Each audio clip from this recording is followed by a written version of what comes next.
कैसे हैं आप सभी। आज का हमारा टॉपिक है supply chain management. Supply chain management का आप वीडियो को पॉज करके आप फिगर बना लीजिएगा। सप्लाई चेन मैनेजमेंट को समझिए क्या है कि ये ई कॉमर्स बिजनेस में या किसी भी बिजनेस में सप्लाई चेन मैनेजमेंट एक बहुत ही इम्पॉर्टेंट चेन होती है। चेन का मतलब होता है कड़ी। जैसे कि मान लीजिए कि आप इस किसी इंस्टीट्यूशन में या कॉलेज में एडमिशन लेते हैं तो उसकी एक चेन होती है कि आपने कहीं से पता करा कॉलेज के बारे में, फिर फॉर्म भरा, फिर एडमिशन लिया, फिर आपने क्लास करा, फिर आपने एग्ज़ाम फॉर्म भरा, फिर एग्ज़ाम दिया, फिर आपने रिजल्ट लिया। तो ये पूरी एक चेन हो गई। तो इसी तरीके से जिस तरीके से आपकी पढ़ाई में एक चेन शामिल होती है उसी तरीके से किसी भी बिजनेस में एक चेन काम करती है। तो हम बिजनेस टर्म में इस चेन को सप्लाई चेन कहते हैं। ओके, और इसके मैनेजमेंट को हम सप्लाई चेन मैनेजमेंट कहते हैं, यानी कि पूरी चेन को मैनेज करना। तो supply chain management is the business function that enables a manufacturer to manage a complex network of relationship। जो भी मैन्युफैक्चरर्स होते हैं वो मैन्युफैक्चरर को कहाँ से हमें सामान लेना है, यानी कि उनके कौन से सप्लायर्स होंगे, वो क्या मैन्युफैक्चर करेंगे, क्या प्रोडक्ट्स बनाएंगे, वो प्रोडक्ट किन कस्टमर्स तक जाएगा, फाइनली वो कस्टमर्स कौन होंगे, रिटेलर कौन होगा, होलसेलर कौन होगा, ये सारा पूरा सप्लाई चेन मैनेजमेंट में मैनेज किया जाता है। और इसमें बहुत सारा पेपर वर्क भी होता है और बहुत सारा एक्सटेंसिव टास्क वर्क्स होते हैं। और ये टास्क वर्क्स ऐसे होते हैं कि जिनको स्टेप बाय स्टेप फॉलो किया जाता है। और सप्लाई चेन मैनेजमेंट में बेसिकली दो चीज़ें होती हैं, एक सप्लाई चेन प्लानिंग और एक सप्लाई चेन एग्जीक्यूशन। के हमें प्लानिंग कैसे करनी है सप्लाई चेन में, हमें वो चेन शुरू कहाँ से करनी है, और उसका execution step by step, chain one, chain two, chain three, या किसी भी चेन का point one, point two, point three, point four, इस तरीके से। तो सप्लाई चेन की हमको planning is very necessary and the execution of the supply chain and planning of supply chain and planning and execution of supply chain is managed by the supply chain management। okay, Porter's value chain model। ये क्या है, Porter क्या है, Porter is the name of person, he is very big economist. Economist का मतलब होता है कि जो फायदा नुकसान और किस कंपनी को क्या करना चाहिए, बिजनेस में क्या करना चाहिए, क्या प्लान्स यूज़ करना चाहिए प्रॉफिट के लिए, तो उसके लिए ये बहुत ही फेमस इकोनॉमिस्ट है पॉर्टर, माइकल पॉर्टर, एम पॉर्टर्स कहते हैं। तो इन्होंने एक मॉडल दिया वैल्यू चेन का। अब वैल्यू चेन पहले समझिए क्या है। यहाँ पे जो वैल्यू है, वैल्यू का मतलब हो गया कोई भी प्रोडक्ट या कोई भी मटेरियल जिससे कोई प्रोडक्ट बनेगा। तो वो मटेरियल कहाँ से लेना है और वो प्रोडक्ट कैसे बनेगा। तो वैल्यू चेन को समझिए कि value chain analysis is strategy tool use to analyse internal firm activity, firm में जो एक्टिविटी हो रही है, and it's goal to recognise which activity are the most valuable, कौन सी एक्टिविटी सबसे ज़्यादा वैल्यूबल है, उसको पहले प्रोसीड करना है।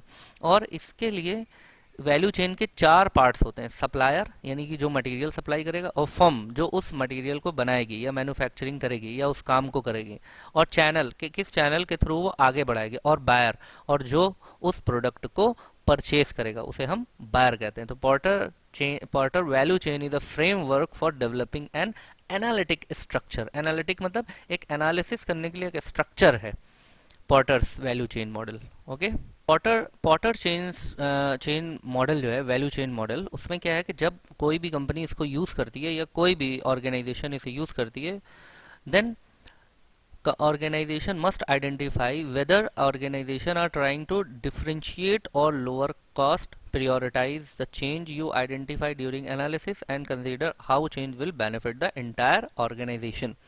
and इसके पांच जो है वो forces हैं, that five forces, इनको फाइव फैक्टर्स भी कह सकते हैं, that influence competitive advantage. Competitive advantage का मतलब क्या है कि जब आप बिजनेस करते हैं तो आपके बहुत सारे कॉम्पिटिटर्स भी होते हैं।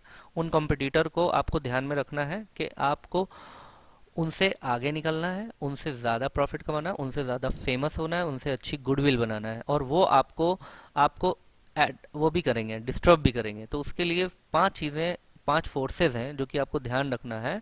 उसको हम पॉर्टर्स फाइव फोर्सेस भी बोलते हैं। कॉम्पिटिटिव राइवलरी, राइवलरी का मतलब होता है दुश्मनी, मतलब कॉम्पिटिटिव राइवलरी का मतलब क्या होता है, जैसे कोई बिस्किट कंपनी, बिस्किट बनाने की कंपनी मान ली पार्ले जी, तो इसकी जो राइवलरी कंपनी है वो कौन सी है, वो डार्क फैंटेसी है। या चॉकलेट बनाने के लिए कंपनी है कैडबरी, अब कैडबरी की जो राइवलरी होगी वो किससे होगी, अदर चॉकलेट बनाने की कंपनी से। जैसे पेप्सी की राइवलरी क्या है, थम्स अप। तो इस तरह की ये राइवलरी इंडस्ट्रीज हैं, तो राइवलरी फोर्सेस हैं। Threat of new market entrants, threats का मतलब होता है कोई आपके ऑर्गेनाइजेशन में घुसने की कोशिश करे, कौन, जो न्यू मार्केट इंट्रेंट्स होते हैं। इंट्रेंट्स का मतलब होता है अ पर्सन और अ ग्रुप दैट इंटर्स और take part into something. Bargaining power of customer, customer की जो बार्गेनिंग पावर होती है, bargaining power of supplier, and threat of substitute products, उसके सब्स्टिट्यूट प्रोडक्ट निकाल करके थ्रेट पैदा करने की कोशिश। ठीक है, this is the Porter's value chain model. Draw it on your copy. Benefit of chain value chain modeling. Value chain modelling कई सारे बेनिफिट्स हैं, उसमें से ये लिखा हुआ है कि in a competitive advantage creating sustaining superior performance. Porter says, Porter ने ये वर्ड्स कहे हैं कि competitive advantage frequently comes from perceiving new ways to configure and manage the entire value system. जो competitive advantage है आप ऐसे ले सकते हैं कि frequently आप क्या करें कि अपनी ऑर्गेनाइजेशन में नए आइडियाज़ और नई चीज़ों को कॉन्फ़िगर करते हैं, नए टूल्स को, नई टेक्नोलॉजीज़ को। तो ये आप इसको पढ़ेंगे तो आपको समझ में आ जाएगा। And ultimately value chain modelling offer the following benefit: cost reduction, competitive differentiation, increased profitability and business success, increased efficiency, decrease waste, higher quality products at lower cost। तो ये वैल्यू चेन मॉडल के benefits हैं। तो value chain model में जब हमें एक बार पूरी चेन समझ में आ जाएगी तो बिजनेस करना आसान होगा कि हमारे कौन से सप्लायर, बायर सेट हो जाएंगे, सप्लायर सेट हो जाएंगे, फर्म सेट हो जाएगी, मैन्युफैक्चरिंग कंपनी सेट हो जाएगा। जब एक बार सब सेट हो जाता है तो हमें दोबारा उसको काम करने में आसानी होती है। जैसे आपका मान लीजिए एग्जाम होने वाला है, तो फर्स्ट डे आपको सेट होने में टाइम लगता है, आप एडमिट कार्ड और ये वो पेन और सेंटर, एग्जाम सेंटर कौन सा है, सीट कहाँ पर है और पेपर कैसे आना है, कैसे लिखना है। तो फर्स्ट डे जब आपका एक पेपर हो जाता है तो जो रेस्ट ऑफ पेपर्स होते हैं वो स्मूथली आप अटेंड करते हैं। तो वैल्यू चेन मॉडलिंग का यही बेनिफिट है कि आपको it provide smoothness in business. Inter organizational value chains, inter organizational system permits the flow of information to be automation between organizations, यानी कि टू ऑर्गेनाइजेशन या थ्री या फोर, यानी कि अगर कोई मल्टी नेशनल कंपनी है तो वो अपनी सारे ऑर्गेनाइजेशन में एक दूसरे को क्या करेंगे, शेयर करेंगे सप्लाई चेन के सारे एस्पेक्ट। ठीक है, तो वो ऑर्गेनाइजेशन इन देखिए between organization in order to reach expect supply chain management system which enables the development of competitive organizations. तो इससे क्या होगा, जो कॉम्पिटिटिव आपकी, और जैसे कोई मल्टीनेशनल कंपनी है उसको वो क्या करेगी, आपस में जितने भी इसकी ब्रांचेस हैं सब क्या कहते हैं, इंटर ऑर्गेनाइजेशनल वैल्यू चेन पे काम करेंगे और अपनी कॉम्पिटिटिव ऑर्गेनाइजेशन से कंपटीशन को बरकरार रखेंगे और उनसे आगे निकलने की कोशिश करेंगे। This support forecasting clients needs, forecasting का मतलब होता है भविष्यवाणी करना। इससे क्या होगा कि क्लाइंट की नीड्स को हम जान सकते हैं और उसको प्रोडक्ट को डिलीवर कर सकते हैं और सर्विसेज को हम प्रोवाइड कर सकते हैं। Inter organizational value chain. Competitive advantage using e commerce, यानी कि अगर ई कॉमर्स को हम अडॉप्ट करते हैं, अपनी मार्केटिंग स्ट्रेटेजी को हम अडॉप्ट करते हैं, जो हमारा ट्रेडिशनल बिजनेस वर्किंग है उससे हट करके अगर हम ई कॉमर्स को अडॉप्ट करते हैं तो जो कॉम्पिटिटिव एडवांटेज है, यानी कि हम अपने क्लाइंटेज को बढ़ा सकते हैं, क्लाइंट एरिया बढ़ा सकते हैं, अपने सर्विस करने का एरिया हमारा थ्रू आउट, अगर ई कॉमर्स को हम अडॉप्ट करते हैं, हमारा बिजनेस मॉडल ई कॉमर्स को अडॉप्ट करता है तो through out the world business होगा। इससे हमारे प्रॉफिट्स बढ़ेंगे और हमारा क्या कहते हैं जो मार्केट वैल्यू है वो बढ़ेगा, क्लाइंटेज बढ़ेंगे, सप्लायर बढ़ेंगे, बायर बढ़ेंगे, हर चीज़ हमारी बढ़ जाएगी, इंक्रीज कर जाएगी। तो to achieve a competitive advantage in is the goal of all business, all क्या लिखा हुआ है, हाँ, ऑल बिजनेस स्ट्रेटजी। ठीक है, तो it means that a company either provides a better solution to a specific problem than its competitors. तो competitive advantage मतलब क्या है, जहाँ भी कॉम्पिटिटिव एडवांटेज वर्ड है, समझ जाइए कॉम्पिटिटर्स की बात कर रहे हैं, राइवलरी की बात कर रहे हैं। अदर कंपनी से आप अपने आप को बेहतर कैसे बनाएं, in terms of product, in terms of service, in terms of sale, in term of profit, in terms of, these are the characteristics of competitive advantage. Note down it. Pause the slide and note down it. Significance, perceptibility, profitability and defensibility. इसको आप note कर लीजिए। Business strategy can be understood as the course of action and set of decisions which assist the entrepreneurs. Entrepreneurs का मतलब होता है जो business करने वाले हैं, जो बिजनेस अभी जो शुरू कर रहे हैं, उनको हम एंटरप्रेन्योर्स कहते हैं, new businessman, in achieving specific business objective. Business strategies होनी चाहिए, और इसके लिए क्या है, बिजनेस स्ट्रेटजीज के लिए achieving effectiveness, perceiving and utilizing opportunity, mobilizing the resources, mobilizing का मतलब होता है resources को कैसे use करना है, securing an advantage position, meeting challenges and threats, directing efforts and behavior, and gaining command over the situation. A business strategy is a set of competitive moves and action. Competitive moves मतलब ये set of competitive moves का मतलब हो गया कि आपको competition में बने रहना है। देखो आज कोई भी आप बिजनेस करेंगे तो वो बिजनेस नया नहीं होगा, कोई ना कोई उसको कर रहा होगा, या तो कोई बहुत बड़ी कंपनी कर रही होगी या कोई छोटी छोटी कंपनीज कर रही होंगी, तो आपको कहीं ना कहीं कंपटीशन मिलेगा ही मिलेगा। ये सोचना कि हम जो बिजनेस कर रहे हैं वो अपने आप में नया बिजनेस है और इसको कोई भी नहीं कर रहा है, तो ये आप गलत फहमी में। आप पूरे वर्ल्ड में गूगल करके देख लीजिए, कोई भी बिजनेस स्टार्ट करिए, देखिए वो तरह का बिजनेस आप मार्केट में आपको मिल जाएगा बहुत आसानी से। तो हमेशा आपका जो मूव होना चाहिए वो कैसा होना चाहिए, set of competitive moves. Draw this figure, the corporate level, business level, functional level. Strategic implication of the information technology, यानी कि आपको अपने बिजनेस में इंफॉर्मेशन टेक्नोलॉजी का यूज़ करना चाहिए, इम्प्लीमेंटेशन करना चाहिए। दैट मीन्स जितने भी इलेक्ट्रॉनिक्स या इंफॉर्मेशन टूल्स हैं, आईटी टूल्स हैं, उनको आप अपने बिजनेस में यूज़ करिए। लाइक ईमेल है, वेबसाइट है, बिजनेस ऐप है, ऑनलाइन प्रमोशंस है, ऑनलाइन ऐड है, लाइक जस्ट डायल है, जस्ट डायल ऐड का बहुत बड़ा प्लेटफॉर्म है, आप वहाँ पर दे सकते हैं। ठीक है, बहुत सस्ते सस्ते ऐड भी होते हैं। आप टीवी में ऐड देंगे तो वो बहुत महंगे पड़ते हैं। तो आप अपना आईटी को अपनी बिजनेस स्ट्रेटजीज बनाइए ऐसी, बिजनेस स्ट्रेटजी जो स्ट्रेटेजिक इम्प्लीकेशंस होने चाहिए ऐसे कि जो हमें कॉस्ट इफेक्टिव भी हो, मतलब सस्ते भी हों। जैसे व्हाट्सएप है, व्हाट्सएप इजी पड़ता है, अब आप टीवी पे ऐड देंगे और व्हाट्सएप पे ऐड देंगे, सिंपल। फेसबुक पे आप सोशल नेटवर्किंग पे ऐड दे सकते हैं, इंस्टाग्राम है, टिकटॉक है, इन सब चीज़ों पे आप अपने प्रमोशन आईटी का use the IT tools to increase your business. तो this is the strategic implication of the information technology. बाकी इसको नोट कर लीजिए आप। बिजनेस एनवायरनमेंट, बिजनेस एनवायरनमेंट की हम जब बात करेंगे तो उसमें आपको ये फिगर में आप देखिएगा कि फिगर में आपको external business environment, internal business environment, तो कैसा एनवायरनमेंट होना चाहिए। ठीक है, मार्केट ट्रेंड्स क्या हैं, टेक्नोलॉजीज क्या हैं, गवर्नमेंट के क्या स्कीम्स हैं गवर्नमेंट की, ठीक है, सप्लाई कहाँ से हो रही है, डिमांड क्या है। सप्लाई डिमांड का कॉम्बिनेशन बहुत ज़रूरी है, क्योंकि अगर आप डिमांड के अकॉर्डिंगली सप्लाई नहीं कर पाएंगे तो आपका बिजनेस डाउन हो जाएगा। या आपने सप्लाई ज़्यादा कर दी यानी प्रोडक्शन बढ़ा दिया, लेकिन डिमांड है नहीं तो लॉस होगा। तो ये भी ध्यान रखना है। इन्वायरमेंट इसी को कहते हैं कि आपको the forces, next second paragraph पढ़िए, the forces which constitute the business environment are its supplier, competitors, media, government, customer, economic conditions, investors and multiple other institution working externally. ये होता है बिजनेस एनवायरनमेंट। बिजनेस एनवायरनमेंट का मतलब ये नहीं कि खाली आप जहाँ पे काम कर रहे हैं, आपकी जो ऑर्गेनाइजेशन है या जो शॉप है या जो मॉल है, सिर्फ वही उसके अंदर का एनवायरनमेंट, सभी फैक्टर, सारे ही फैक्टर, उसके चारों तरफ के फैक्टर, उसको हम बिजनेस एनवायरनमेंट कहते हैं।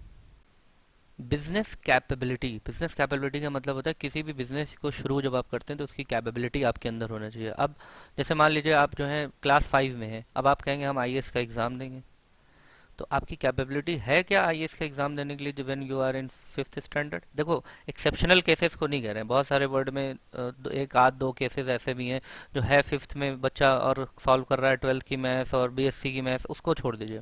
आप जनरल देखिए, कॉमन कॉमन पीपल की बात सोचिए, तो बिजनेस भी कॉमन पीपल ही करते हैं। ठीक है, एक्स्ट्राऑर्डिनरी जो लोग होते हैं वो बस टीवी शोज पे आते हैं और दूसरों के आइडियल्स बनते हैं और वो अपनी ज़िंदगी में अपना काम करते हैं। हम कॉमन की बात कर रहे हैं, तो बिजनेस कैपेबिलिटी होनी चाहिए। हम जो भी काम कर रहे हैं क्या वो हम कर सकते हैं, क्या हम बिजनेस को सेटअप कर सकते हैं, क्या हम डिसीजंस ले सकते हैं, क्या हम कैपेबिलिटी मैप्स बना सकते हैं, क्या हम कोर फंक्शंस को परफॉर्म कर सकते हैं, हमारे इंटरप्राइज का जो आर्किटेक्ट्स है वो कैसा है, उसकी हम कैपेबिलिटी को यूज़ कर पाएंगे कि नहीं कर पाएंगे। ये सारा बिजनेस कैपेबिलिटी होता है। Business exit strategy. Business exit, exit का मतलब क्या होता है? बाहर निकलना। किस चीज़ से बाहर निकलना? बिजनेस से बाहर निकलना। बिजनेस से क्यों बाहर निकलेंगे? बिजनेस से इसलिए बाहर निकलेंगे कि अगर आपको किसी भी आप बहुत सारे बिजनेस ऐसे होते हैं जो लॉन्च होते हैं और वो फ्लॉप हो जाते हैं, उसको नहीं कर पाते किसी वजह से, कोई भी कारण हो सकता है। तो आपकी इस एग्जिट स्ट्रेटजी भी होनी चाहिए। अगर हमारा बिजनेस फ्लॉप होगा तो हम क्या करेंगे, यानी कि जैसा होता नहीं कि प्लान ए और प्लान बी, कि अगर ए प्लान फेल होता है तो बी, तब हम क्या करेंगे। तो आपको बिजनेस, यहाँ पे बिजनेस एग्जिट स्ट्रेटजी का मतलब ही हो गया बिजनेस को बंद करना। तो बंद कैसे करना? आपका बिजनेस अगर बड़ा था और आपका लॉस हो जाता है, शेयर होते हैं मार्केट में, आईपीओ होते हैं, इनिशियल पब्लिक ऑफरिंग, जिससे हम फंड्स इकट्ठा करते हैं अपने बिजनेस को इंक्रीज करने के लिए, और बहुत सारे बाई आउट्स होते हैं, बाई आउट्स करते हैं कि भाई हमारे जो एसेट्स हैं उसको हम बेच सकते हैं। तो इस तरह की प्लानिंग्स भी हमारे पास होनी चाहिए। हालांकि बिजनेस को हम बढ़ाने के लिए बिजनेस प्लान करते हैं, लेकिन ये स्ट्रेटेजी भी हमारे पास होनी चाहिए कि अगर हम फेल होते हैं तो बिजनेस को क्लोज कैसे करेंगे, उसे हम कहते हैं business exit strategy. Business exit strategy is an entrepreneur's strategic plan to sell his or her ownership in companies to investor or another company. Strategy formulation and implementation planning. Strategy formulation का मतलब होता है कि जो भी policies आपने बनाई हैं उसको हम कैसे यूज़ करेंगे, सेट ऑफ एक्शंस हमारे क्या होंगे। स्ट्रेटजी प्लान जो है वो हमारा अपने एम्प्लॉय को कम्युनिकेट करना चाहिए, एम्प्लॉयज़ के साथ मीटिंग्स करना चाहिए, उसे हम और अपने एम्प्लॉयज़ को भी बताएं कि हमारी स्ट्रेटजीज़ क्या हैं। अगर आप मान ली टॉप लेवल ने स्ट्रेटजी फॉर्मुलेट कर लिया है और उसको लो लेवल को नहीं बताया तो फिर एग्जीक्यूशन होगा ही नहीं आपकी स्ट्रेटजी का, तो स्ट्रेटजी आप रखे रहिए। इसलिए स्ट्रेटजीज को बनाइए, फॉर्मुलेट करिए उसको, उसका फ्रेमवर्क सेट करिए और अपने एम्प्लॉयज में, अपने लो लेवल मैनेजमेंट में, मिडिल लेवल मैनेजमेंट में उसको डिस्ट्रीब्यूट करिए। और इम्प्लीमेंटेशन की प्लानिंग होनी चाहिए कि हमें कैसे रिटर्न मिलेगा इन्वेस्टमेंट पर। ओके, कुछ पॉइंट्स हैं strategic formulation and implementation planning को, इसको नोट कर लीजिए। And this figure, finally draw this figure for e commerce implementation. अगर आप ई कॉमर्स का प्लान कर रहे हैं कि हम बिजनेस ई कॉमर्स के थ्रू करेंगे, तो उसमें आपको क्या क्या करना है। प्लानिंग फेज है, आउटसोर्स है, इन हाउस डेवलपमेंट्स हैं, हार्डवेयर एंड ऑपरेटिंग सिस्टम है, वेब सर्वर्स, फिर e commerce softwares, plan design security, customize for secure order processing, design develop and test website, analyze sites performance. Online business को शुरू करने के लिए ये डिज़ाइनिंग है, ये फ्लो चार्ट है। इस फ्लो चार्ट को हम यूज़ करेंगे तो हम अपने ऑनलाइन बिजनेस को स्टार्ट कर सकते हैं, ई कॉमर्स को स्टार्ट कर सकते हैं। E commerce implementation, implementing an e-commerce shopping cart gives your business the ability to sell your products online day and night, reach new clients, target your ideal market, establish a strong brand, and build closer relationship with your customers by improving their purchasing experience. And some advantages are given below, just note down it. E commerce evaluation का मतलब होता है कि देखो, किसी भी चीज़ को evaluate करने का मतलब है आप उसकी अगर वो चीज़ आपने सेट कर ली है, जैसे बिजनेस सेट करा, अब इसकी परफॉर्मेंस को इवेल्युएट करिए। बिजनेस सेट करा, आपने सर्विस प्रोवाइड करिए, सर्विस को इवेल्युएट करिए। बिजनेस आपने सेट करा है, आपने कुछ मैन्युफैक्चरिंग करी है, तो सप्लायर का को आप इवेल्युएट करिए, मटेरियल को इवेल्युएट करिए, अपने प्रोडक्शन टाइम को इवेल्युएट करिए। तो इवेल्युएशन किसी भी चीज़ का हो सकता है। उसी तरीके से आपने ई कॉमर्स स्टार्ट करा है तो उसमें देखिए सर्वे कितने लोगों ने करा है, कितने लोगों ने उसको क्लिक करा है, कितने लोगों ने उसको देखा है, कितने लोगों ने उस पर क्वेरी करी है, क्वेरी का रिस्पांस दे रहे हैं कि नहीं दे रहे हैं। रिव्यूज़ चेक करिए, शेयरिंग उसको शेयर करिए, अपने ई कॉमर्स बिजनेस को, अपने ई बिजनेस को शेयर करिए amongst your friends, among your business friends, amongst your fellows and so on. तो इस तरीके से आप ई कॉमर्स बिजनेस को इवेलुएट कर सकते हैं। तो आई होप आपको आज बहुत सारे टॉपिक्स अलग अलग हुए, जिसमें सप्लाई चेन मैनेजमेंट और वैल्यू चेन और Porter's models and e commerce evaluation, ये सब था। बाकी हम लोग नेक्स्ट क्लास, नेक्स्ट वीडियो में लेंगे। Okay, that's it, thank you, be safe. And stay at home.